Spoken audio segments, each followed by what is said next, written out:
Hi, man. Hello, Joe. Mr. Walsh. It's nice to be here in the Troubadour. Yeah.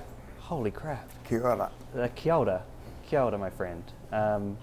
I'd love to get into your New Zealand story, but we don't have much time for that. I'd also love to get into the history of this place, but once again, don't have time for that. So if you haven't seen or know the history of the Troubadour, please do look it up. This place is unbelievable. A lot of friendly ghosts in here. A lot of friendly ghosts. I can feel them. Yeah, if these walls could They're talk. going, hey, Joe. Yeah, a few ghosts of your past. Well, man, this is the Life's Been Good auction. Obviously referencing your hit song from '78. What did your younger self think a good life was when you wrote that song, and has that kind of changed over time? Yeah.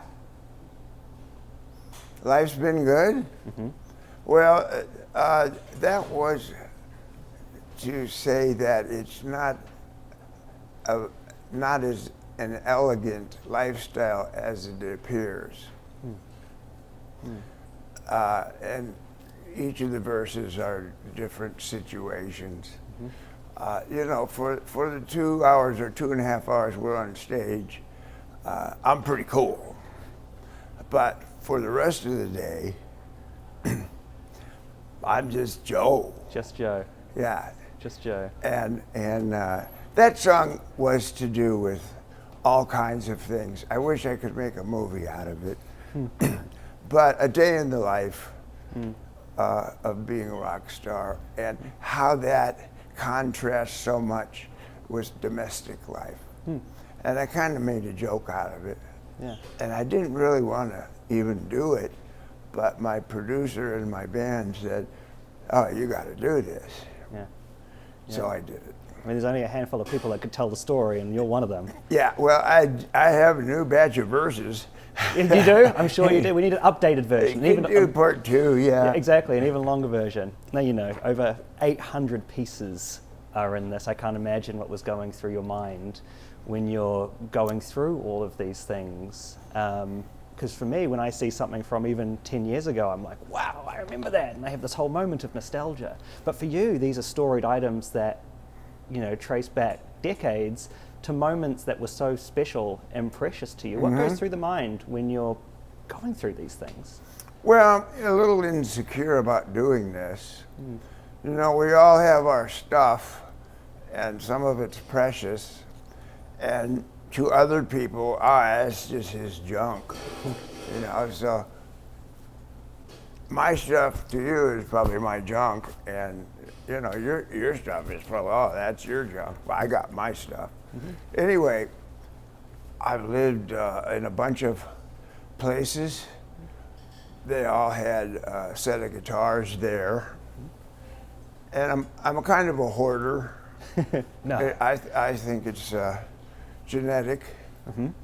My grandmother was a hoarder. My mother was a hoarder.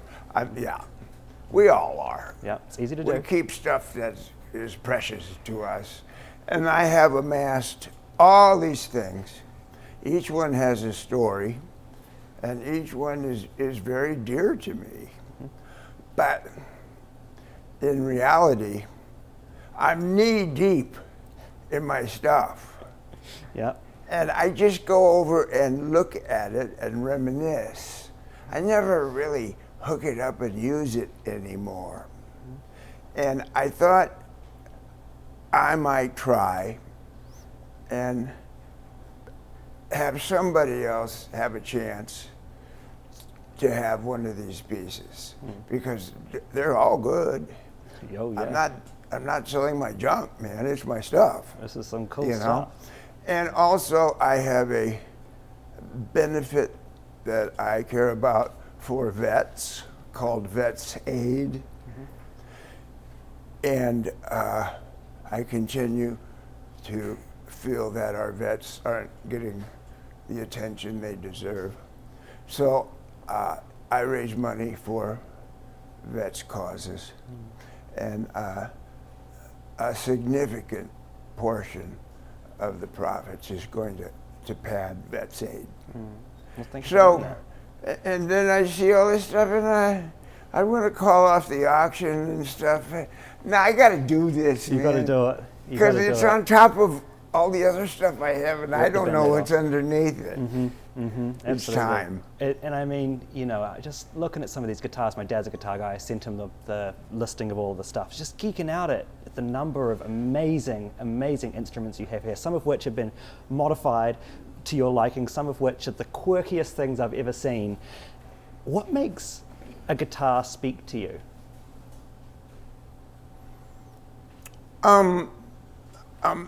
Having a significant moment with it on stage, so that I know what this does. This is cool. When I need this, I have one. I don't know what else to say other than that. These are guitars that I've always wanted when I was growing up, so I got one. Some of them I work on. I'm a luthier, brown belt, black belt, white belt luthier. But I work on all my guitars, and I love to line them up. And when I get it, I take it apart and re-put it back together, and then it goes in my stuff. It just goes back into the pile. Yeah. I love that, all that hard work. Yeah, but that experience is as enjoyable as playing it. Yeah. You know, get it ready for somebody. Yeah, yeah. And they all sound different as well. I mean, the oil can one is just insane. Yeah. You know, I think one of the most talked about and most interesting things in this auction is the API recording console, the mixing console. The list is too long to go through, but it was in the Record Plant's mobile recording trucks. It's recorded live performances from the Eagles, Elton John, Rolling Stones, Metallica, Neil Young, Willie Nelson, Green Day, Michael Jackson's halftime performance at the Super Bowl. That's just a short list. Yeah. This is a very well-seasoned machine. Yes, it is. How on earth did you get your hands on that? Well, they shut down the Record Plant truck, and part of me, there's so much analog stuff that is perfect, runs great, but it's obsolete because we're digital now. And with that history, and I know that board well, all of us have recorded on that board. They didn't know what to do with it. It was in the truck. They didn't know whether to, I don't know, take it to some store and sell it or throw it out. A lot of good analog stuff just gets discarded. Yeah. And it worked perfectly well, so I wanted it to have a good home. And I put it in my studio for a year and a half. I had it totally gone through. Things like power supplies and patch bays, all redone, brought up to speed.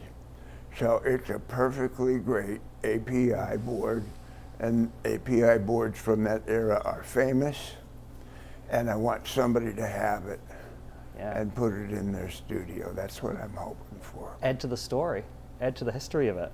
Does technology today lose anything that consoles like that used to offer? Like, what do we lose by not using those amazing pieces of machinery anymore? Well, the big difference is that now all the music is done with a computer, and it's digitally done. All the analog stuff was done with everybody sitting in the room playing at the same time on 2-inch tape, and you caught those moments. But now a lot of stuff, what you hear, there's no instruments on it. Nobody played on it. It's just computers and keyboards. The instrument of choice has changed from guitar to digital equipment. Yeah. And that's a hazard of the 21st century and the digital age. We're losing that contact of getting the magic of people performing together. Absolutely, well said. You know, I'm looking out over some of this stuff, and I'm a big believer that objects and items kind of contain energy, right? I mean, some of these guitars, some of these outfits have had 50 to 100,000 people screaming at them, you know, taking and creating moments for these people. Do you think that these have energy Oh, yeah. in those moments? Can you explain that I to call it mojo. Oof. And I got that from Dr. John in New Orleans. It's got mojo. You know, it's got a past. It's been played a lot. A lot of people don't know that's what they're listening to. But when something has mojo, a good guitar player can pick it up and say, oh, oh, this one's different. It's really different than a new one. And most of this stuff has mojo, and that's why it's so hard to part with. Yeah, well, I hope that wherever this stuff lands, it is loved and they respect what it is, where it's been, and the future of it. Mr. Walsh, thank you. Well, thank you. And people should know that it's not going in my checking account. VetsAid. It's going to our vets. Thank you for doing that. Appreciate it. I know it runs deep. Yeah. Appreciate you, sir. Thank you. Nice one, man. Thank you, sir. I appreciate that.